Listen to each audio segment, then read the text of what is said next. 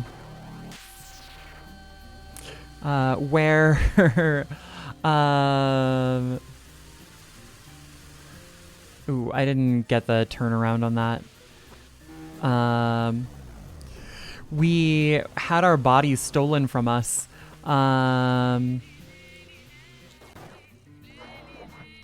We skipped having our bodies stolen from us, but having our bodies stolen from us, we were supposed to replace our old body by picking up a new body, and then eventually getting our humanoid body back by picking up Anuman.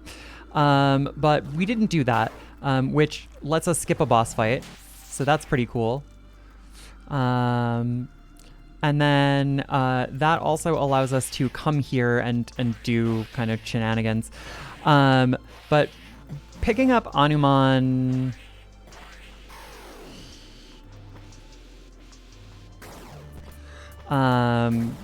allows us to do this climb. Ugh, gosh, these things are really...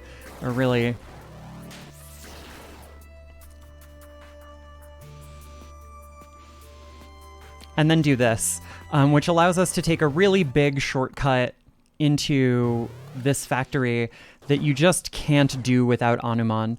Now, this is going to force us to watch a cutscene later that we otherwise wouldn't have to watch, but the cutscene itself is short enough that the shortcut just like makes up for it in time saved. Anuman also gives us a couple of really nice movement benefits in terms of like ways to speed up our movement a little bit. So now we are entering this area called the Filter. So we're actually kind of on the long trek to pick up our last 3 urns at this point. So there are...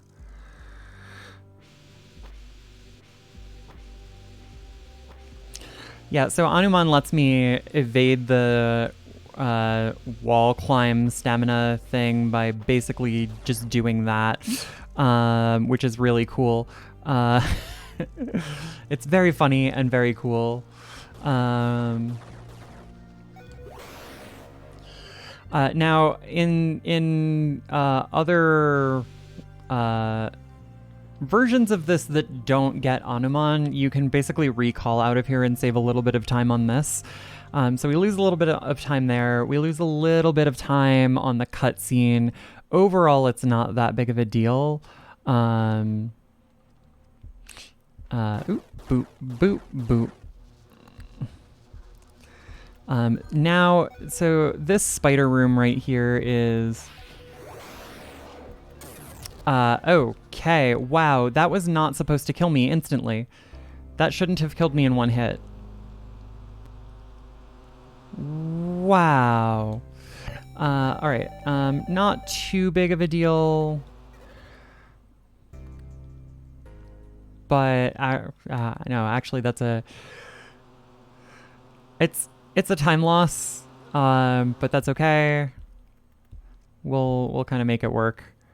Yeah, so I'm a little bit bummed out about that. Jeez.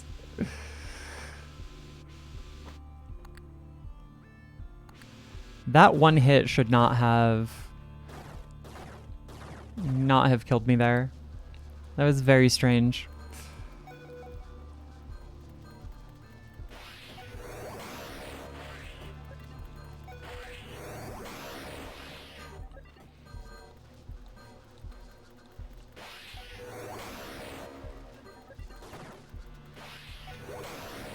Right, we're through.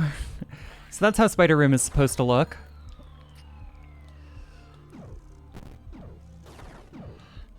Get past this sentry. And now we're kind of in the clear. So we need to pick up a breach attractor, which very fun upgrade. Lets us draw breach portals toward us.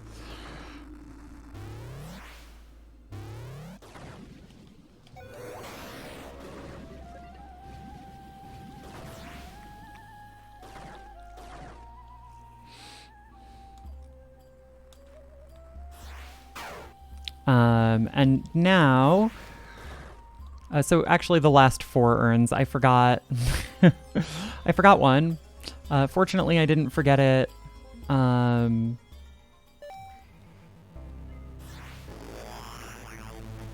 its entirety.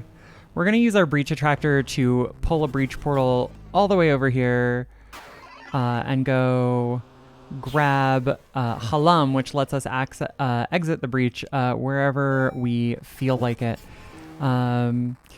So now that we've got Halam, we can just kind of say, nope, we're out of the breach at any point in time that we so choose, which is great. We're actually going to make use of that in the not too distant future.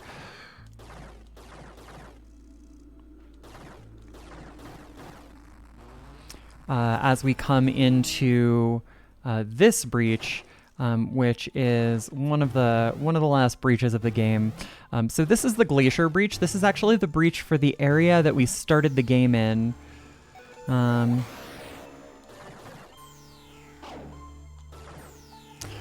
This stuff in this area can be pretty dangerous, so we do have to be a little bit careful what we take damage from and when. Overall, it's not too bad. Yo,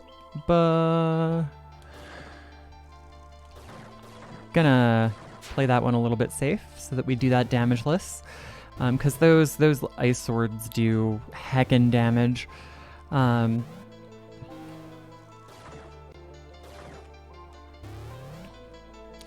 Those ice swords do heckin' damage.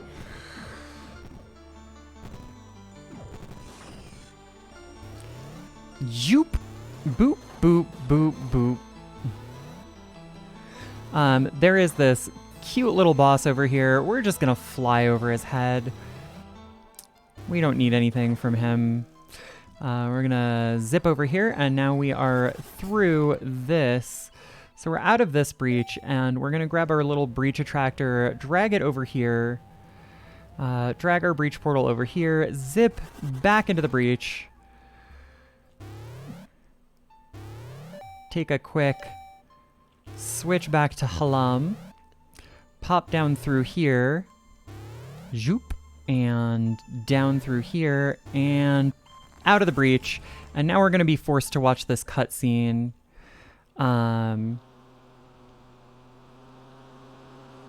Where our old body that we really never got rid of, rid of it, and now we're going to pick up this mist power. Mist could pass.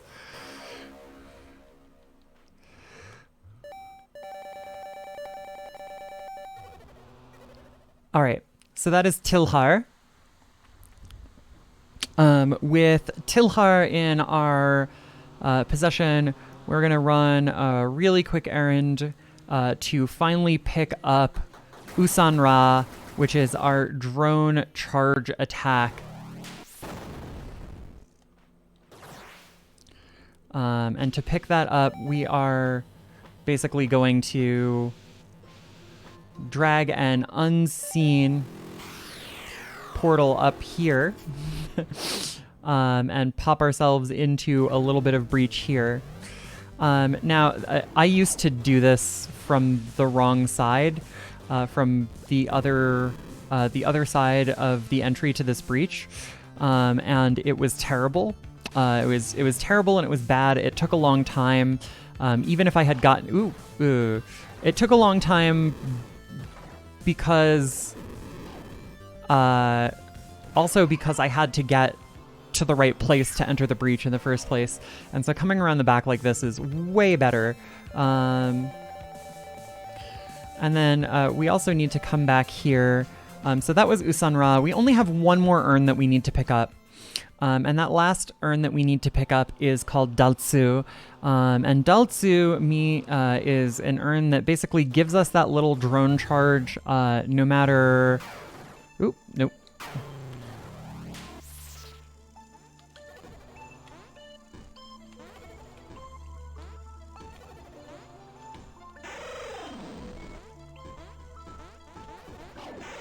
Ow. Oh, no, no, no, no, no, no, no, no. That sucked. I took too much damage from that. That is gonna make things a little bit difficult.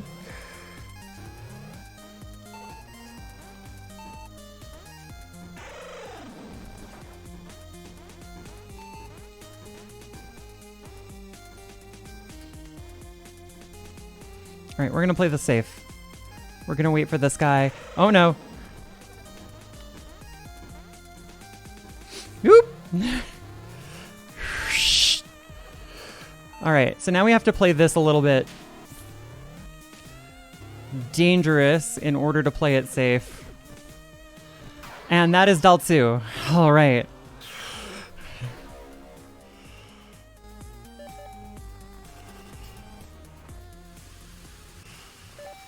We now have all of our urns, so it is time for us to return here to the beginning of the game.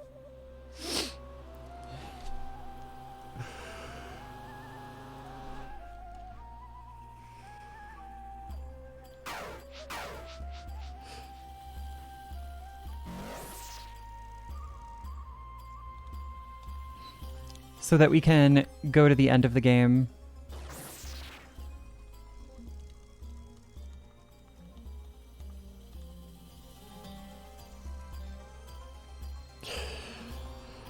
And now we drop.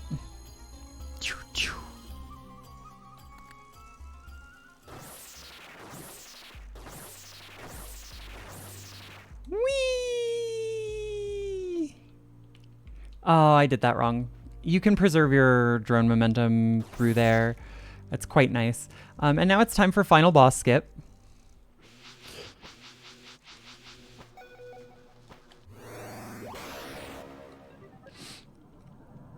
All right, so the boss is going to come in. We're basically just going to hit those 3 switches before she has the chance to goop them. And that means that when we eventually goop, that basically that's just the...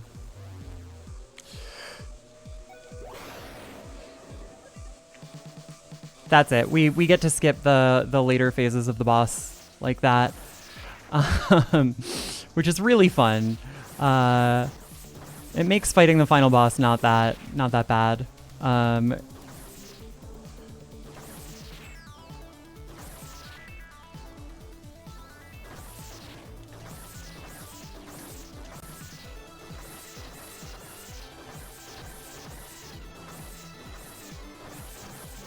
And that's a sub 33. That is a 32 something. Total time 32, 41, 29. Items 11%. Map 35%. Death count 2. And like, imagine if I hadn't had to take that death in Anuna Gorge. Oh my gosh. That was a